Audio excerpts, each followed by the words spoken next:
High court ने इनका जो प्रोग्राम 8 बजे रिलीज होना था उस पर स्टे लगा दिया है। बहुत बड़ी बात है, ये एक करारा तमाचा है फर्जी और भड़काऊ पत्रकारों के चेहरे पर, जो कि हिंदुस्तान की गंगा जामनी तहजीब को खराब करने का प्रयास करते हैं। और इस तरह के फर्जी और घटिया पत्रकारों को सबक सिखाने के लिए हमें कोर्ट अप्रोच करना होगा। मुंह काला किया गया है इस ऑर्डर की वजह से। ये गंदे कीड़े हैं, पेस्टिसाइड छिड़क के इनको खत्म करना चाहिए हिंदुस्तान से। अगर सच्चा हिंदू भक्त होता है वो अपने देश के लिए काम करता है। मुझे लगता है ये पाकिस्तानी एजेंट कोई पत्रकार नहीं है, फर्जी पत्रकार है। आप कल को महात्मा गांधी को पढ़ेंगे तो महात्मा गांधी नहीं बन जाएंगे, आप लादेन के बारे में पढ़ेंगे तो आप लादेन नहीं बन जाएंगे। इस तरह के कुछ फर्जी घटिया पत्रकारों की वजह से हिंदुस्तान की साख पूरे दुनिया में धूमिल हो रही है।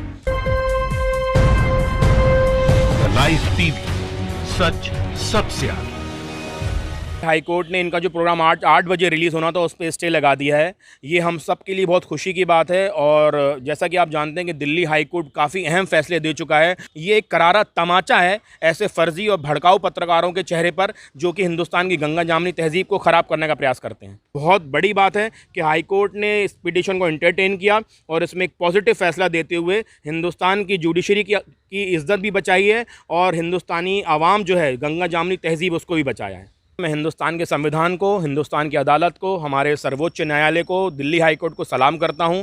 एज ए लॉयर वो मेरी कर्मभूमि भी है, लेकिन वो कर्मभूमि से ज़्यादा मेरे लिए बहुत एक आदर की जगह है, क्योंकि इस तरह के अहम फैसले लेने पड़ते हैं जब आपको हिंदुस्तान बचाना है, हिंदुस्तान के लोगों को बचाना है। और इस तरह के फर्जी और घटिया पत्रकारों को सबक सिखाने के लिए हमें कोर्ट अप्रोच करना होगा। और कई लोगों को ये लगता है कि कोर्ट में न्याय देर से मिलता है, लेकिन आप देखिए कि हिंदुस्तान की जब बात आती है तो हमारे जजेस बिल्कुल लॉयर्स के साथ और पूरी आवाम के साथ, हिंदुस्तान के साथ कंधे से कंधा मिला के खड़े होते हैं। और ये अहम फैसला इस बात का सबूत है कि इंडियन जुडिशरी जो है वो दुनिया की सबसे बेस्ट जुडिशरी है। मैं सैल्यूट करता हूँ ऐसे जजेस को जो कि हमारे हिंदुस्तान में मौजूद हैं। और जो भी नए बच्चे लॉ कर रहे हैं या जो फ्रेशर लॉयर्स हैं, उनको ऐसे जजेस को कुछ सीखना चाहिए, उनके जजमेंट्स पढ़ने चाहिए। और ये जो फर्जी पत्रकार है जिसकी न्यूज़ के बारे में बात कर रहे हैं, सुदर्शन न्यूज़ चैनल, इसको एक बहुत करारा तमाचा, इसके मुंह पे कीचड़ मारा गया है, इसका मुंह काला किया गया है इस ऑर्डर के वजह से, जिससे इसको शायद आगे सीख मिलेगी कि इसको हिंदुस्तान के मुस्तकबिल में अपना योगदान देना है, ना कि गंगा जामनी तहजीब ख़राब करने के लिए। ये कोई हिंदू भक्त नहीं है,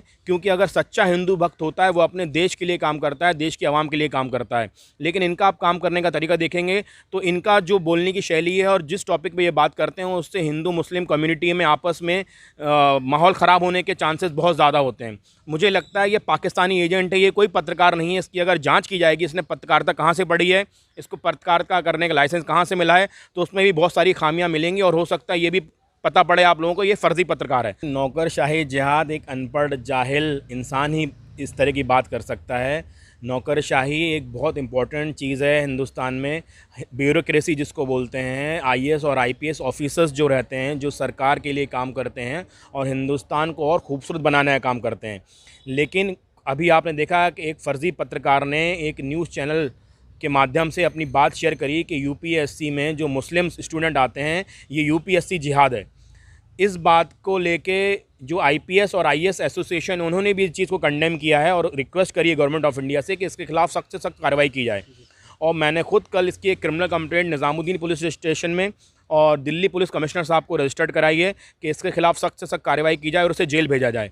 आप सब जानते हैं कि हिंदुस्तान हमेशा गंगा जामनी तहजीब की मिसाल रहा है, लेकिन इस तरह के कुछ फर्जी और घटिया पत्रकारों की वजह से हिंदुस्तान की साख पूरे दुनिया में धूमिल हो रही है। देखिए, आईपीसी में कई सारे प्रोविज़न्स दिए गए हैं कि कोई भी इंसान अगर कम्युनल हार्मनी को डिस्टर्ब करने का काम करता है या फिर कोई ऐसी बात करता है कि जिससे किसी की रिलीजियस फीलिंग्स या रिलीजियस सेंटीमेंट्स हर्ट हो, तो उसको ट्रायल किया जाएगा, उनके खिलाफ एफआईआर रजिस्टर की जाएगी और उनको कम से कम 7 साल के लिए सलाखों के पीछे भेजा जाएगा। इस तरह के फर्जी पत्रकारों को सरकार को ये करना है कि उनको जेल की सलाखों के पीछे रखना है, इनके ऊपर केस रजिस्टर्ड करना है और ये जो हिंदुस्तान की इज़्ज़त और शान को धूमिल करने का प्रयास कर रहे हैं, इससे उनको बचाना है। आप देखते हैं कि आज हम इतने कम नाजुक मोड़ से गुजर रहे हैं, हमारे हिंदुस्तान की इकनॉमी भी थोड़ी सफ़र कर रही है। अभी दिल्ली में दंगे भी देखे आपने, यूपी में भी दंगे देखे। और इस तरह से जो अगर भाषण देगा या न्यूज़ चैनल चलाएगा जिसमें हिंदू और मुस्लिम को डिवाइड करने की बात की जा रही है, तो माहौल और ख़राब होगा। और हिंदुस्तान का माहौल ख़राब होने से सीधा सीधा फ़ायदा पाकिस्तान और चाइना को मिलेगा। तो मुझे लगता है कि ये जो घटिया पत्रकार है ये शायद पाकिस्तान और चाइना का एजेंट है, इस बात की भी इंक्वायरी होनी चाहिए। सुधीर चौधरी को तिहाड़ में रहने की इतनी आदत पड़ चुकी है कि इसको बाहर रहना अच्छा नहीं लगता। तो मुझे लगता है ये खूब दिल से और मेहनत से काम कर रहा है कि ये फिर जल्द से जल्द तिहाड़ के पीछे पहुँचे, और मुझे पूरी उम्मीद है कि मोदी जी खुद इसको तिहाड़ तक पहुंचा के आएंगे। आपको पहले ही पता होगा कि ये पैसे लेके न्यूज़ चलाता है और इसके ऊपर कई बार केस भी रजिस्टर्ड हुए हैं। जब ये साकेत में इसको पुलिस अरेस्ट करके लेके आई थी, पेश किया था, तब मैं भी साकेत कोर्ट में मौजूद था, और मुझे पूरा यकीन है कि इस तरह के लोग, सुधीर चौधरी जैसे तिहाड़ी लोग हिंदुस्तान में बहुत कम हैं, लेकिन फिर भी हमें इन्हें कंट्रोल करने की ज़रूरत है। जैसे हम पेस्टिसाइड्स का छिड़काव करते हैं कि गंदे कीड़े हमारे घर में ना घुसें, ये गंदे कीड़े हैं, और मुझे लगता है सरकार को इनके ऊपर भी पेस्टिसाइड छिड़क के इनको ख़त्म करना चाहिए हिंदुस्तान से। ये जो जिन भी सांसद ने ये बयान दिया है, मुझे लगता है कि ये कभी इनको स्कूल जाने का मौका नहीं मिला, इसलिए इस तरह की बातें ये करते हैं। क्योंकि अगर जो इंसान स्कूल गया होगा, कॉलेज गया होगा, वो इस तरह की बात कभी नहीं करेगा। सब्जेक्ट होता है, सब्जेक्ट कभी हिंदू और मुसलमान नहीं होता। अगर मैं रामायण पढ़ूंगा तो मैं हिंदू नहीं हो जाऊंगा, आप कुरान पढ़ेंगे तो आप मुसलमान नहीं हो जाएंगे, और अगर आप कल को महात्मा गांधी को पढ़ेंगे तो महात्मा गांधी नहीं बन जाएंगे, और परसों आप लादेन के बारे में हिस्ट्री पढ़ेंगे तो आप लादेन नहीं बन जाएंगे। तो ऐसे अनपढ़ लोगों को, अनपढ़ जो नेता हैं, ये जो मोदी जी की साख को भी बदनाम करने की साजिश रचते हैं, इनको पढ़ाई के बारे में कुछ पता नहीं है, क्योंकि ये प्यून बनने के भी लायक नहीं है। इसलिए इनको लगता है कि कोई भी ना पढ़े। यहाँ पे कोई भी बच्चा पढ़ाई लिखाई का ना, अगर हम अंग्रेज़ी पढ़ते हैं तो क्या हम अंग्रेज़ बन जाते हैं? बताइए आप। हम संस्कृत पढ़ेंगे तो क्या हम पंडित बन जाएंगे? हम उर्दू पढ़ेंगे तो क्या हम मुसलमान बन जाएंगे? सब्जेक्ट होता है। मुझे संस्कृत बहुत पसंद है, मुझे संस्कृत के कई श्लोक याद हैं, पर मैं एक सच्चा हिंदुस्तानी मुसलमान हूँ। लेकिन मैं गंगा जामनी तहज़ीब पे विश्वास रखता हूँ।